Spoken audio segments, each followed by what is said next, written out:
الحمد لله نحمده ونستعينه ونستغفره ونؤمن به ونتوكل عليه ونعوذ بالله من شرور أنفسنا ومن سيئات أعمالنا من يهده الله فلا مضل له ومن يضلله فلا هادي له ونشهد أن لا إله إلا الله وحده لا شريك له ونشهد أن سيدنا ومولانا محمدا عبده ورسوله وصلى الله تعالى عليه وعلى آله وأصحابه أجمعين. أما بعد فأعوذ بالله من الشيطان الرجيم. بسم الله الرحمن الرحيم. إن المتقين في ظلال وعيون وفواكه مما يشتهون كلوا واشربوا هنيئا بما كنتم تعملون إنا كذلك نجزي المحسنين. آج مجھے بڑی خوشی ہے اور میرا خواب تھا کہ قرآن پاک کے ترجمے کی تعلیم طلباء کی طرح طالبات بھی حاصل کریں اور مدرسے کی طالبات کی طرح پروفیشنل تعلیم والی طالبات بھی حاصل کریں. جب میں نے 2 سال پہلے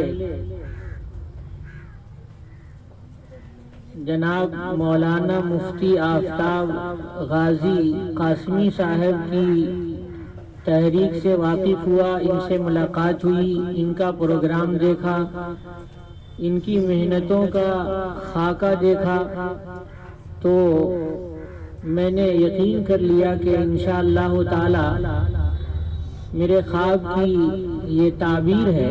انشاءاللہ اپنے شہر دربھنگا میں اور دربھنگا کے اطراف میں اور اس سے بھی آگے اللہ رب العالمین اس آفتاب کی روشنی کو عام فرمائیں گے. میں آپ کے سامنے قرآن پاک کی سورہ مرسلات کی 10 آیتوں کا ترجمہ اور اس سے متعلق باتیں بیان کروں گا. لمبی تقریر نہیں ہوگی، جیسے سبق پڑھایا جاتا ہے ویسے میں چند باتیں ترتیب سے آپ کے سامنے رکھتا ہوں. ان 10 آیتوں میں غور کیجئے تو اللہ رب العالمین نے ایک طرف متقین کا تذکرہ کیا ہے 5 آیتوں میں، اور 5 آیتوں میں اللہ نے مجرمین کا تذکرہ کیا. تو اب متقین کون ہیں یہ ہمیں سمجھنا ہے اور مجرمین کون ہیں یہ ہمیں سمجھنا ہے. اس کے بعد قرآن کے الفاظ کی تشریحات، جس کو تفسیر کہیں گے، قابل اعتماد مفسرین نے کیا لکھا ہے. تیسری بات، سورہ مرسلات کے ختم پر پیغمبر علیہ الصلوۃ والسلام کیا پڑھتے تھے. ان 3 بنیادی باتوں کے ساتھ جو باتیں درمیان میں آ جائیں گی ضمناً، جن کو درس کی اصطلاح میں استرداد کہتے ہیں، استرداد، ان کو بھی میں آپ کے سامنے پیش کروں گا. پہلی بات، متقین کسے کہتے ہیں. آپ نے پڑھا ہوگا اور اپنے اساتذہ سے تشریح حاصل کی ہوگی تو انہوں نے بتایا ہوگا کہ متقین تقوی والا آدمی جمع ہے، تقوی والے بہت سارے لوگ. تو سوال پیدا ہوگا ان لوگوں کو جو لفظ تقوی کا مطلب نہیں سمجھتے. تو تقوی کے معنی ہے بچنا، پرہیز کرنا، اور ایسا پرہیز کرنا جیسے کہ کسی بزرگ شخصیت اور بزرگ ہستی کے علم میں نہ آ جائے غلطی، ایسی غلطی سے بچنا کہ ہمارے بزرگ کو اور ہمارے سامنے جن کا ہم احترام کرتے ہیں انہیں تکلیف نہ پہنچ جائے۔ یہ ترجمہ کریں گے، یہ مطلب سمجھیں گے تو اس کا ترجمہ یوں بھی کریں گے ڈرنا۔ ایک ہے دیکھیے گھر میں سانپ نکل آئے تو آدمی ڈرتا ہے، اور ایک ہے کہ گھر میں دادا چلے آئے، بڑے حضرت چلے آئے اور بڑے عالم چلے آئے تو آدمی ڈرتا ہے۔ کائے سے ڈرتا ہے کہ ایسا نہ ہو کہ کوئی بے دینی کی بات ہو تو عالم صاحب کے دل کو تکلیف ہو جائے گی، میرے استاد صاحب کے دل کو تکلیف ہو جائے گی، یا پیر صاحب کے دل کو تکلیف ہو جائے گی۔ اس معنی کر کے تقوی کا ترجمہ ڈرنا بھی کرتے ہیں، اور پرہیز کرنا یعنی انہی باتوں سے پرہیز کرنا جن باتوں سے سامنے والی شخصیت کے دل میں تکلیف پہنچ جائے۔ تو اب اس کو اوپر اٹھائیے، اللہ رب العالمین سب سے بڑے ہیں، سب سے بڑی ہستی ہیں، ہم اللہ رب العالمین پر ایمان رکھتے ہیں، تو اللہ تعالیٰ نے جن باتوں سے منع فرمایا ہے ان باتوں سے بچنا تقوی کہلائے گا، اور اللہ سے ڈر کر کے بچنا یہ تقوی کہلائے گا۔ اب کن باتوں سے اللہ رب العالمین نے ہمیں منع فرمایا ہے آگے بات بڑھے گی، تو آپ دیکھیں گے کہ بعض باتیں ایسی ہیں جن کو اللہ رب العالمین نے ظلم عظیم سے تعبیر کیا ہے۔ ان الشرک لظلم عظیم، بہت بڑا ظلم ہے شرک کرنا، بہت بڑی زیادتی ہے شرک کرنا، تو آدمی شرک سے بچتا ہے تو یہ بھی تقوی ہے۔ تو یہ بہت بڑا گناہ ہے، بہت بڑا پاپ ہے اور گناہ کبیرہ ہے۔ اللہ رب العالمین کو یہ پسند نہیں ہے کہ میری الہیت کے سامنے، میری معبودیت کے سامنے کسی اور کی معبودیت تسلیم کی جائے، اللہ رب العالمین کو یہ پسند نہیں ہے۔ میری ربوبیت کے سامنے کسی اور کو رب مان لیا جائے، یہ اللہ تعالیٰ کو پسند نہیں ہے۔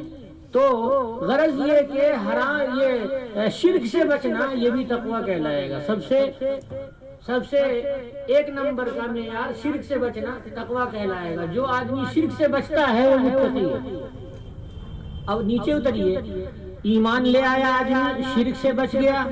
اب اگر کوئی آدمی حرام کام سے بچتا ہے، ایمان لانے کے بعد اللہ رب العالمین نے حرام کام کی فہرست بتائی کہ یہ سارے کام تمہارے لیے ناجائز ہیں، شراب پینا حرام ہے، رشوت لینا حرام ہے، سود حرام ہے، زنا حرام ہے، بدنگاہی حرام ہے، اور بہت سارے حرام کی ایک فہرست ہے۔ تو ان سارے حرام سے بچنا بھی تقوی ہے۔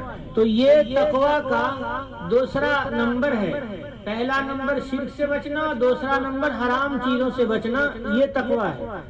اور جب آدمی حرام چیزوں سے بچ جاتا ہے تو اب وہ چھوٹی چھوٹی بے ادبیوں سے بھی بچنا چاہے گا۔ اب جب چھوٹی چھوٹی بے ادبیوں سے بچنا چاہے گا، یعنی جن کو خلاف اولا ہم کہتے ہیں، خلاف اولا سے اگر وہ بچتا ہے تو وہ آدمی بھی متقی ہے۔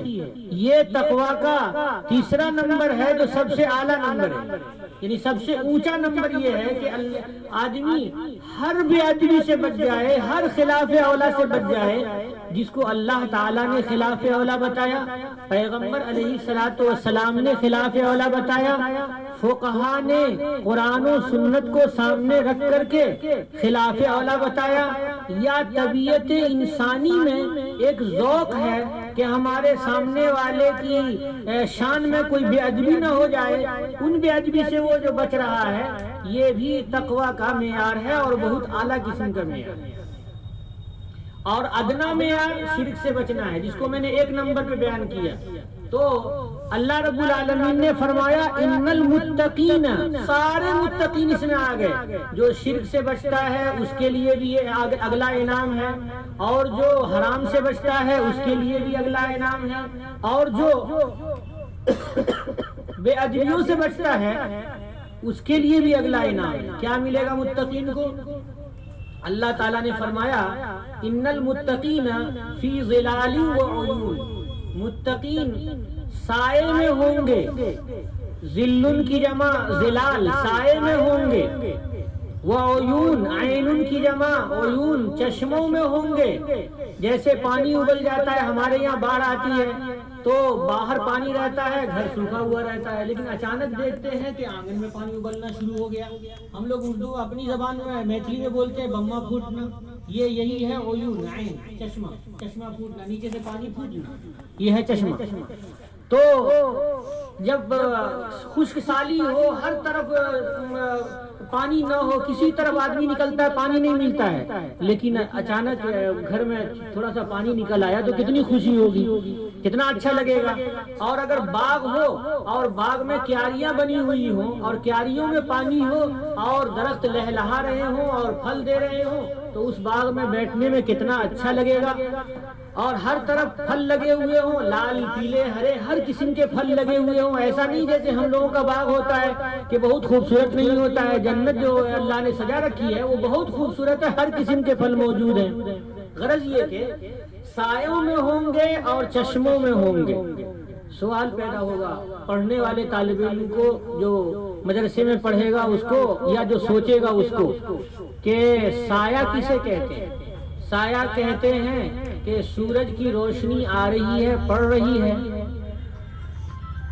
اور کوئی چیز آ گئی سامنے تو دیکھے، جیسے مکان آ گیا، دیوار آ گئی تو دیکھتے ہیں کہ سایہ ہے۔ مثال کے طور پہ اس صحن میں ہم بیٹھے ہوئے ہیں، اوپر دیکھیے دھوپ ہے اور نیچے سایہ ہے، تو ہم اس سائے میں ہیں، اس دیوار کے سائے میں۔ سوال یہ پیدا ہوگا طالب علم کو کہ جنت میں جب سورج نہیں ہے، جنت میں جب چاند نہیں ہے، سائے کا کیا مطلب ہے مولانا؟ تو سائے میں ہوں گے۔ اب آئے مفسرین، انہوں نے تفسیر کی کہ یہاں سایہ سے مراد یا تو اللہ رب العالمین کے عرش کا سایہ ہے۔ بہت سے مفسرین ہیں وہ کہتے ہیں کہ اللہ کے عرش کے سائوں میں ہوں گے متقین، پرہیزگار لوگ۔ اور دوسری تفسیر اس کی یہ کی گئی کہ سائے سے مراد صدقہ خیرات کا سایہ ہے جو پل صراط پر مومنین اور متقین کے سروں پہ رہے گا۔ جو لوگ مال کما کر کے غریبوں میں خرچ کرتے ہیں، محتاجوں میں خرچ کرتے ہیں، ضرورت مندوں کو دیتے ہیں، بھوکے پڑوسیوں کو دیتے ہیں، خود کھاتے ہیں اور دوسروں کو بھی کھلاتے ہیں، تو وہ لوگ ان صدقات کے سائے میں ہوں گے۔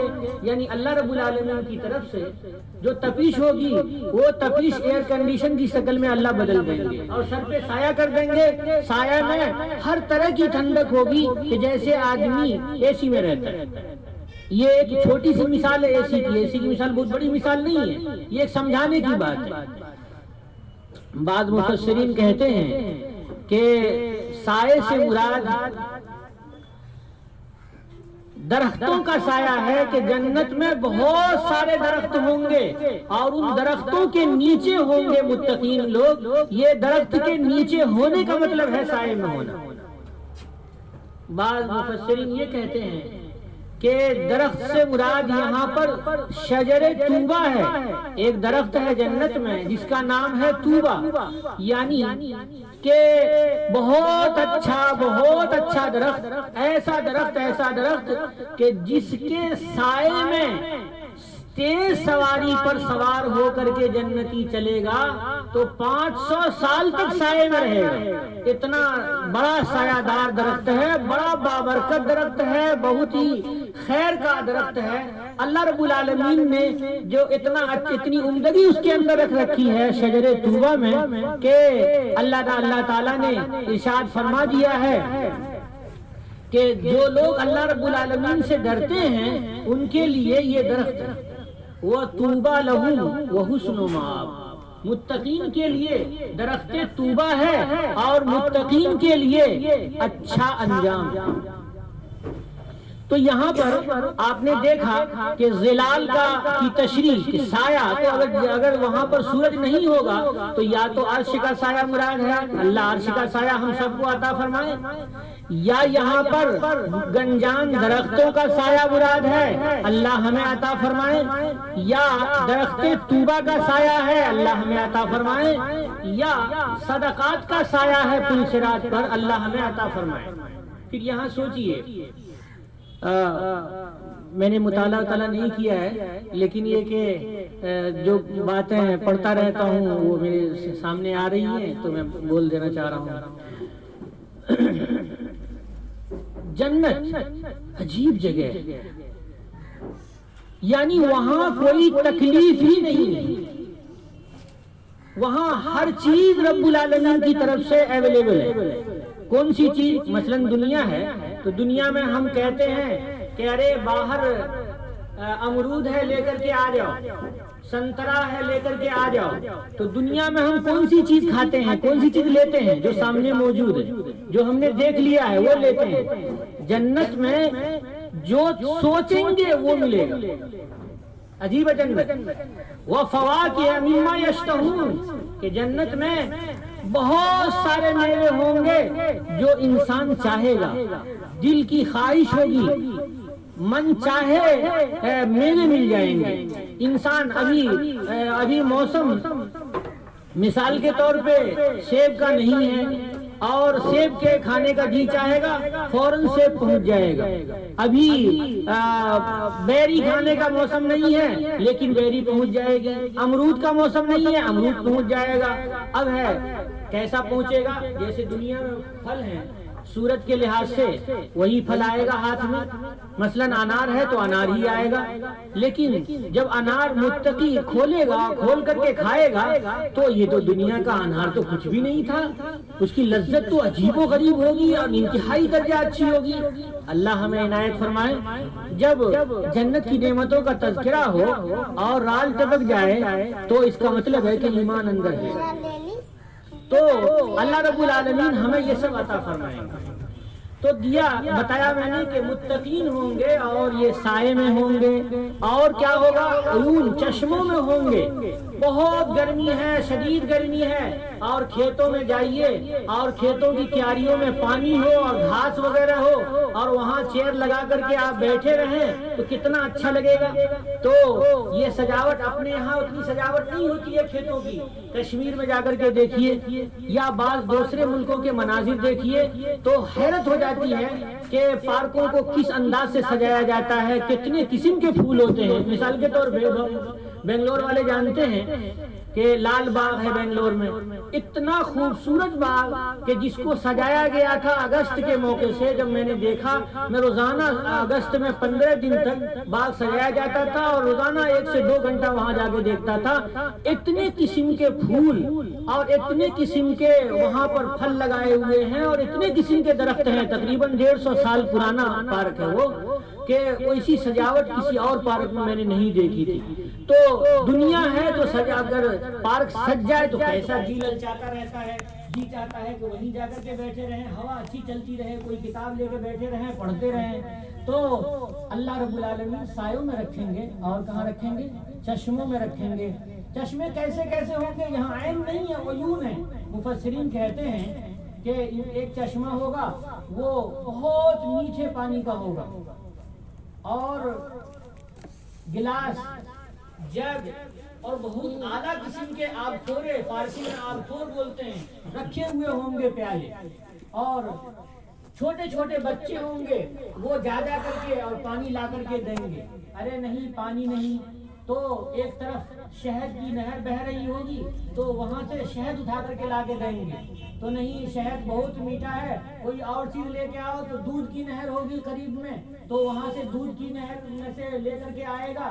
تھوڑا پانی ہو تو کہے کہ بھائی ڈبے میں رکھا ہوا ہے، تو اللہ تعالیٰ نے یہ نہیں کہا، نہر ہوگی، یعنی یہ کہ اتنے وافر مقدار میں پانی ہوگا کہ پانی یا پینے کی چیزیں ہوں گی، جوس کی نہریں بہ رہی ہوں گی، اور وہاں سے وہ آ جائے گا اور بہت خوبصورت اور پیارے انداز میں پیش کیا جائے گا۔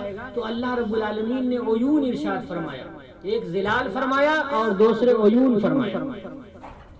پھر آگے کہا فواکہ، بہت سارے میوے ہوں گے، یہاں ڈرائی فروٹ بھی، اور جو تر پھل ہیں ڈرائی فروٹ کے مقابلے میں، جیسے ہم لوگ سنترا ہے، سیب ہے، اس قسم کا یہ ساری چیزیں بھی ہوں گی، اور دوسرے میوے بھی ہوں گے۔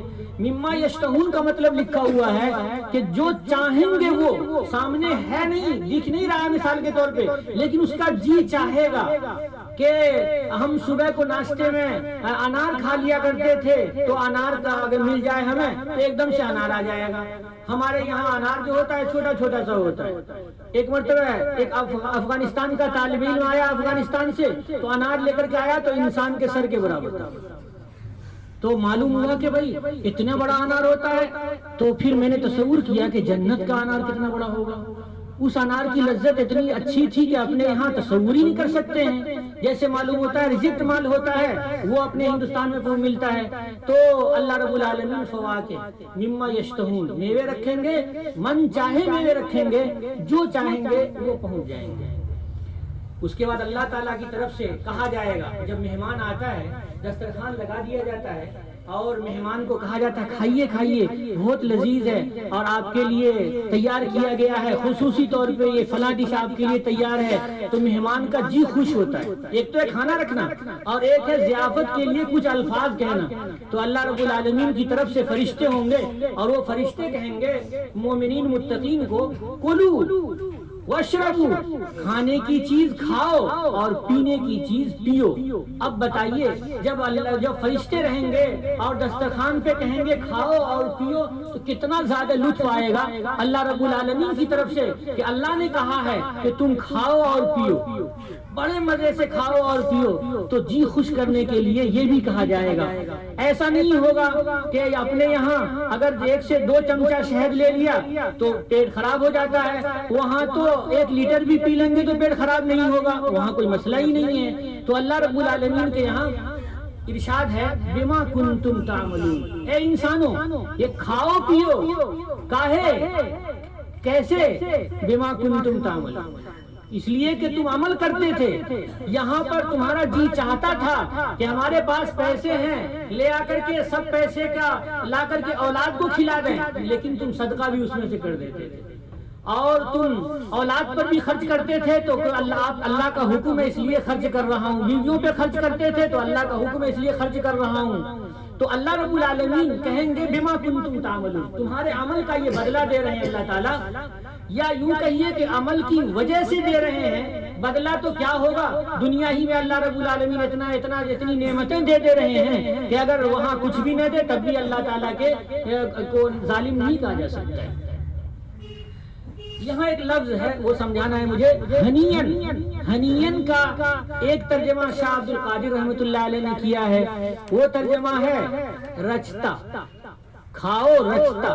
رچتا کا مطلب اپنی زبان میں ہوتا ہے مزے لینا، کہ ایک سامنے ایک چیز ہے اور اس کے کھانے کے لیے دل چاہ رہا ہے کہ کھائیں، تو یہ ہے رچنا، یعنی طلب کے ساتھ کھانا۔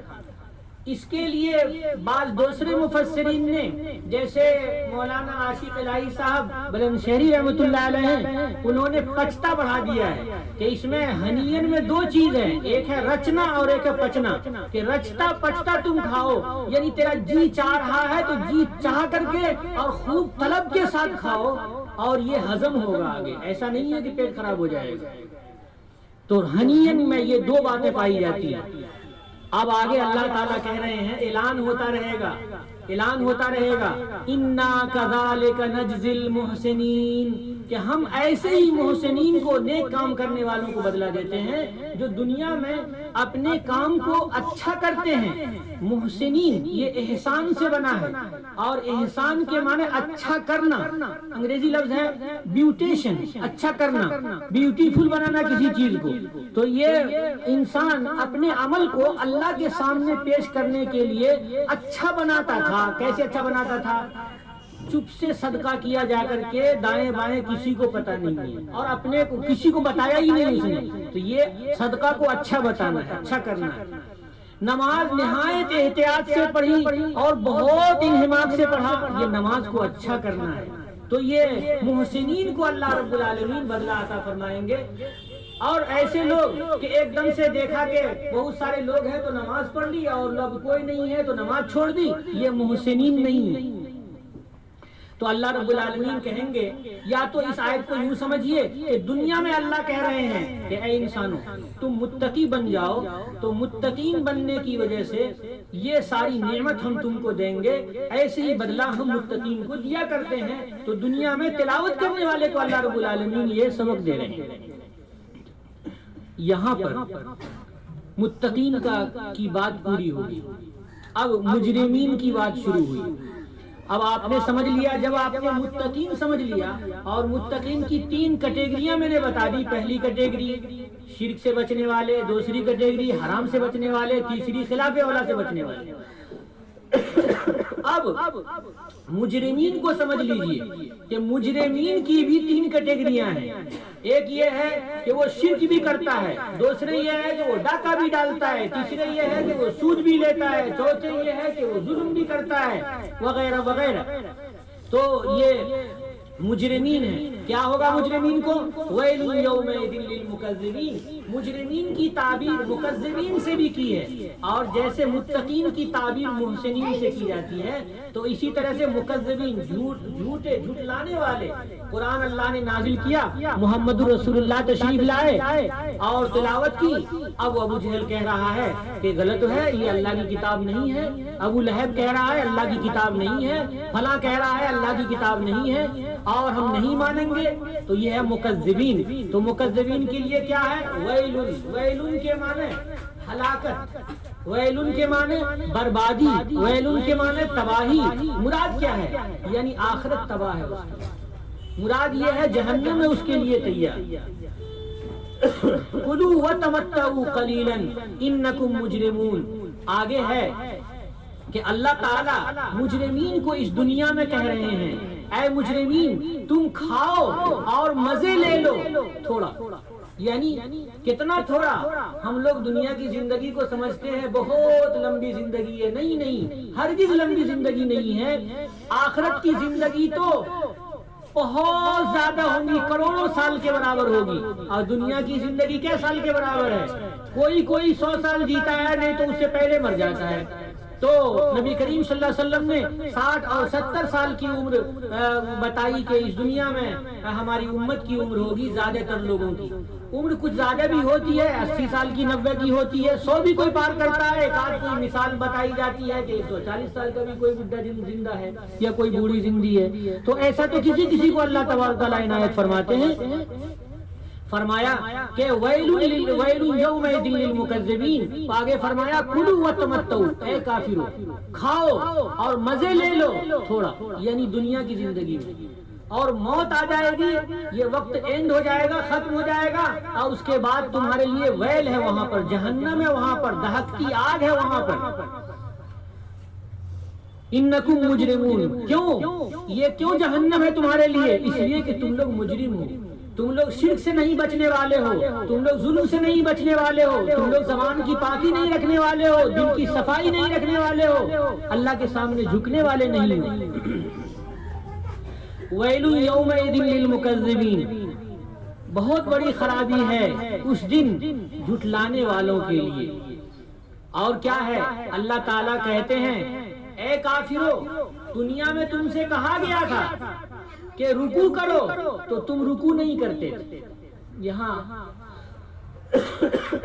میں بتاؤں، رکوع کے معنی جھکنا اور سجدہ کے معنی بھی جھکنا۔ رکوع کے معنی آدھا جھکنا اور سجدہ کے معنی پورا جھکنا، یعنی پیشانی زمین کے لیول پر ہو جائے تو یہ سجدہ ہے، چاہے سامنے زمین نہ ہو، لیکن پیر کے لیول پہ ہو جائے، ہوائی جہاز ہے اس پہ سجدہ کریں گے تو زمین کہاں ہے وہاں پر؟ تو پیر زمین کے لیول پہ ہو جائے، پیر کے لیول پہ ہو جائے تو یہ سجدہ ہے، اور اگر صرف کمر جھکے تو یہ سجدہ نہیں ہے، اس کو رکوع کہتے ہیں۔ قبیلہ بنو ثقیف کے لوگ نبی کریم صلی اللہ علیہ وسلم کے پاس آئے اور کہا حضور پر کہ ایمان تو لائیں گے مگر آپ کے طریقے کے مطابق جھکیں گے نہیں، رکوع نہیں کریں گے۔ تو پوچھا گیا کہ کیوں نہیں رکوع کریں گے؟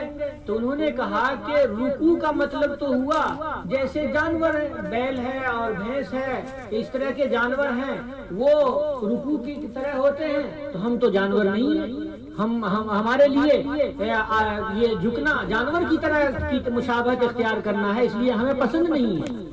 نبی کریم صلی اللہ علیہ وسلم نے ارشاد فرمایا لا خیر فی دین لا رکوع فیہ ولا سجود، اس دین میں خیر نہیں ہے جس دین میں رکوع اور سجدہ نہ ہو۔ پچھلی امتوں میں جو نمازیں تھیں، شاید آپ کے علم میں ہو یا نہ ہو، بتا دوں، پچھلی امتوں میں جو نمازیں تھیں ان نمازوں میں رکوع نہیں تھا، صرف سجدہ تھا۔ آج بھی یہودیوں کے یہاں جو نماز ہے وہ کھڑے رہتے ہیں اور ہاتھ باندھتے نہیں ہیں، ہاتھ بھی سیدھے رکھتے ہیں، اور کچھ ان کے الفاظ ہیں وہ الفاظ وہ پڑھتے ہیں اور سیدھے وہ سجدہ کرتے ہیں، تو ان کے یہاں رکوع نہیں ہے۔ اور اسلام میں مسلمانوں کی نماز کی خصوصیت یہ ہے کہ اس میں رکوع ہے۔ اللہ رب العالمین نے جو اس امت کو بہت ساری خصوصیات عنایت فرمائی ہیں، ان خصوصیات میں سے ایک خصوصیت یہ بھی ہے کہ اللہ نے ایسی نماز عطا فرمائی ہم لوگوں کو کہ جس نماز میں رکوع، حضور نے فرمایا کہ ایسے دین میں خوبی نہیں ہے جس دین میں رکوع نہ ہو اور سجدہ نہ ہو۔ تو قبیلہ بنو ثقیف کے لوگوں نے بھی پھر مان لیا، اور جب ایمان لے آتا ہے آدمی تو ہر بات کو تسلیم کرتا ہے۔ خانہ کعبہ کے سامنے، بتوں کے سامنے مشرکین سجدہ تو کرتے تھے، رکوع نہیں کرتے تھے۔ تو اس اللہ رب العالمین کہتے ہیں وَإِذَا قِيلَ لَهُمْ، جب ان سے کہا جاتا تھا کہ رکوع کرو، لا يرکعون، تو وہ رکوع نہیں کرتے تھے۔ جب ارکعوا کہا جاتا تھا تو رکوع نہیں کرتے تھے۔ وہ یہ کافر کی پہچان ہے کہ کہا جائے کہ رکوع کرو تو نہیں کریں گے، جیسے قبیلہ بنو ثقیف والوں نے کہا تھا۔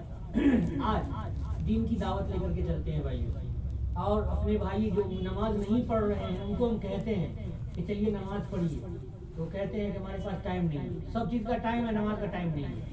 تو یہ ہے جب ان سے کہا جاتا تھا کہ رکوع کرو تو رکوع نہیں کرتے تھے۔ یہاں پر یہ کافر سے مشابہ ہے، اس لیے کہا جاتا ہے کہ من ترک الصلاۃ فقد کفر، کہ جس نے نماز چھوڑی اس نے کفر کیا۔ اب اس کو سمجھیے کہ کیونکہ کافر کے لیے ویل ہے، مکذبین کے لیے ویل ہے، مجرمین کے لیے ویل ہے، تو یہ ویل ان لوگوں کے لیے بھی ہے مشابہت کے لحاظ سے، جو جن کو جب کہا جاتا ہے کہ نماز پڑھو تو وہ نماز نہیں پڑھتے۔ کون سی نماز پڑھو؟ رکوع والی نماز پڑھو، تو وہ رکوع والی نماز نہیں پڑھتے۔ اس لیے نماز کا پڑھنے کے لیے اگر کسی کو کہا جائے تو ہرگز یہ نہیں کہنا چاہیے کہ نہیں جائیں گے یا نہیں پڑھیں گے یا ٹائم نہیں ہے، بالکل نہیں۔ یہ بات سمجھانی چاہیے، عوام میں لے جانی چاہیے۔ ویل یومئذ للمکذبین، بہت بڑی خرابی ہے قیامت کے دن جھٹلانے والوں کے لیے، یعنی قرآن پاک کو جھٹلانے والوں کے لیے۔ اب اللہ رب العالمین آخر میں یہ ارشاد فرماتے ہیں فَبِأَيِّ حَدِيثٍ بَعْدَهُ يُؤْمِنُونَ، کس بات پر یہ لوگ ایمان لائیں گے؟ اب اس کے بعد کس بات پر ایمان لائیں گے؟ کون سی بات؟ اللہ نے قرآن پاک نازل کر دی۔ یہاں پر فَبِأَيِّ حَدِيثٍ، حدیث سے مراد بات، کوئی آسمانی بات، آسمانی کتاب، کون سی کتاب پہ ایمان لائیں گے؟ یہ قرآن تو آخری کتاب ہے، تو اس کے بعد تو کوئی کتاب نہیں ہے، تو اس کے بعد کون سی کتاب پہ یہ لوگ ایمان لائیں گے؟ اللہ کے نبی صلی اللہ علیہ وسلم نے یہاں پر تعلیم دی ہم لوگوں کو کہ جب سورہ مرسلات ختم ہو تو کہنا چاہیے آمنا باللہ و بما انزل، ہم اللہ پر ایمان لاتے ہیں اور ان چیزوں پر ایمان لاتے ہیں جن چیزوں کو اللہ رب العالمین نے اتارا۔ تو فَبِأَيِّ حَدِيثٍ بَعْدَهُ يُؤْمِنُونَ کے بعد یہ پڑھنا سنت ہے۔ تو میں نے متقین کی بات بتائی، مجرمین کی بات بتائی، اور تیسری بات کہ قرآن پاک کی جب تلاوت ختم ہو اور سورہ مرسلات کی آیت نمبر 50 پوری ہو تو یہاں پر پڑھنا چاہیے کہ آمنا باللہ و بما انزل، یا واحد کا صیغہ آمنت باللہ و بما انزل، میں اللہ پر ایمان لاتا ہوں، عورت ہے تو اللہ پر ایمان لاتی ہوں، اور ان چیزوں پر جن چیزوں کو اللہ تعالیٰ نے نازل فرما دیا ہے۔ میں مبارکباد دیتا ہوں ان بچیوں کو، ان خواتین کو کہ جنہوں نے قرآن پاک کا ترجمہ پورا کیا۔ یہاں پر بھائیوں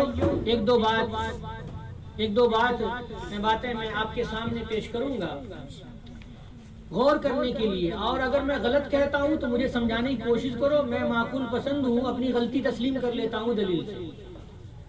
اللہ تعالیٰ نے قرآن نازل کیا ہے تو قرآن سے پہلے 9 صرف نازل کیا ہے یا 9 صرف قرآن کے بعد آیا ہے؟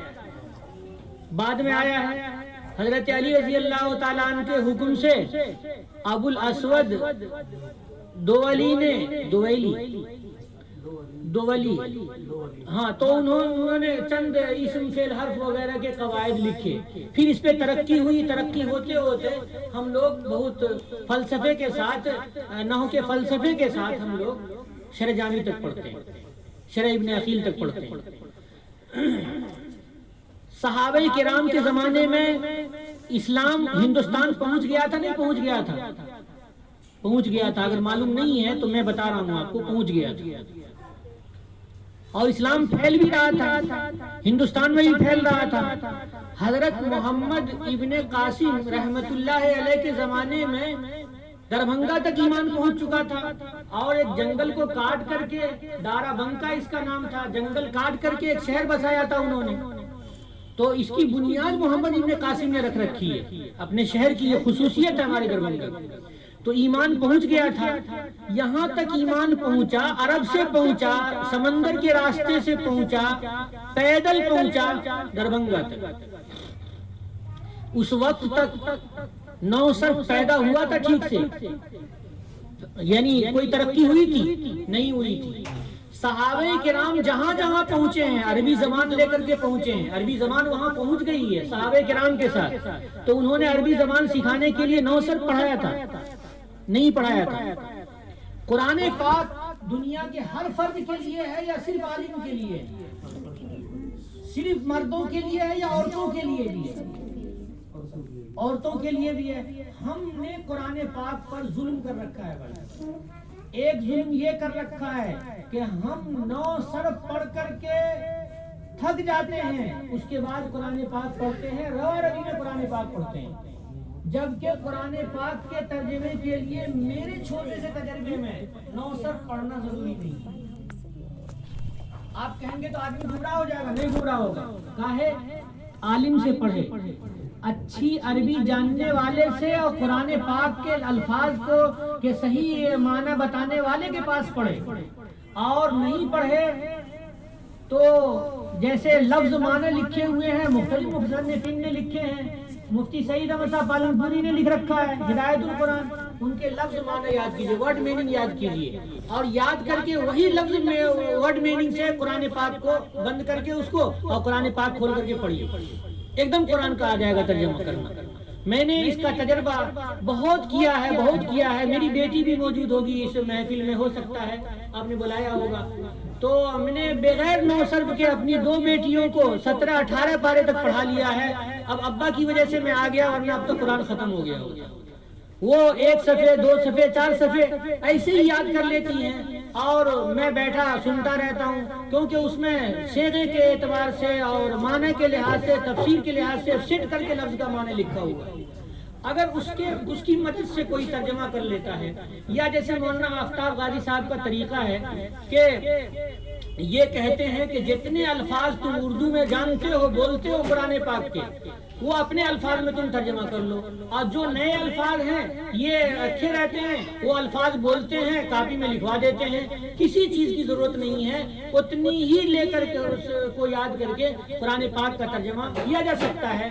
اور اس کی مثال یہ بچیاں ہیں، یہ خواتین ہیں کہ جنہوں نے قرآن پاک کا شوق کیا، اور آج قرآن پاک دربھنگا کی زمین پر پہلی مرتبہ الحمدللہ۔ کبھی کبھی آدمی کو اپنے عمل پر زعم ہو جاتا ہے، یہ غلط ہے، یہ اللہ کی محض اللہ کی توفیق سے کہ اللہ نے اس بندے کو توفیق عطا فرمائی اور ان بندیوں کو توفیق عطا فرمائی اور اپنے قرآن کی خدمت لے لی۔ اب بیٹھنا نہیں ہے، چراغ سے چراغ جلانا ہے، تو اس لیے جتنی خواتین نے پڑھ رکھا ہے، یہ میری نصیحت اگر آپ کے گوش گزار ہو جائیں تو میں کامیاب ہو جاؤں گا کہ آپ ہر ایک خاتون کم سے کم 10 بچیوں کو قرآن کا ترجمہ سمجھ کر کے پڑھائے، اور جہاں جو لفظ سمجھ میں نہیں آئے میں اپنا رابطہ بتاتا ہوں اور مولانا آفتاب صاحب کو بتاتا ہوں، یہ مولانا مجاہد صاحب ہیں، ہم آپ کے تعاون کے لیے ہر وقت کھڑے ہیں، خادم کی حیثیت سے، جیسے ٹریفک پولیس چورستے پہ کھڑی رہتی ہے اور دائنی طرف سے گاڑیوں کو اجازت دیتی ہے، پھر بائیں طرف کو روک کر کے پھر بائیں طرف ایک دوسری طرف سے اجازت دیتی ہے، ویسے ہم لوگ پہرے دار ہیں، ہم لوگ غلام ہیں، ہم لوگ خادم ہیں اسلام کے، ہم لوگ کچھ بھی نہیں ہیں۔ یہ جو لوگ ہمارا طریقہ بدل گیا ہے، ہم لوگوں کو کیسا ہونا چاہیے؟ مولانا خالد سیف اللہ رحمانی فرماتے ہیں کہ علماء کو تو سراج الامت ہونا چاہیے، چراغ ہونا چاہیے۔ چراغ کا کام کیا ہے کہ اس میں گیس ہے، اس میں تیل ہے، اور وہ جلتا رہتا ہے خود اور روشنی پھیلاتا رہتا ہے۔ تو اس لیے ہر خاتون کے لیے، ہر فرد کے لیے ضروری ہے کہ اگر وہ قرآن پاک کا ترجمہ پڑھ لیا ہے تو کم سے کم 10 کو پڑھائے، اور ہر ایک کو پڑھا کر کے ان کو کہے کہ تم 10 کو پڑھاؤ، تو انشاءاللہ تعالی چراغ سے چراغ جلے گا۔ اور جہاں قرآن پاک آ گیا تو قرآن نے اتنا مضمون بیان کیا ہے کہ پہلے ترجمہ آپ صحیح سے سمجھ لیجئے، پھر آپ اردو میں معارف القرآن کو پڑھ لیجئے اور ہدایت القرآن کو پڑھ لیجئے، جو تفسیر آپ کو سمجھ میں آ جائے وہ تفسیر جا کر کے پڑھ لیجئے، تو انشاءاللہ تعالی قرآن سے اگر قریب ہو گئے تو گمراہ نہیں ہوں گے۔ میں انہی مبارکبادیوں پر مولانا آفتاب صاحب کو بھی اور خواتین کو بھی مبارکباد پیش کرتا ہوں اور دعا کرتا ہوں کہ اللہ کا یہ جو نور آپ کو حاصل ہوا ہے، یہ نور آپ سے منتقل ہو کر کے گھر کی عورتوں اور بچیوں تک پہنچے اور پورے معاشرے میں پہنچے، اور اس خدمت کے لیے اللہ رب العالمین آپ کو بھی منتخب فرما لیں۔ اپنے قرآن پاک سے قریب کر دیں، قرآن پاک پر عمل کرنا آپ کے لیے اور ہمارے لیے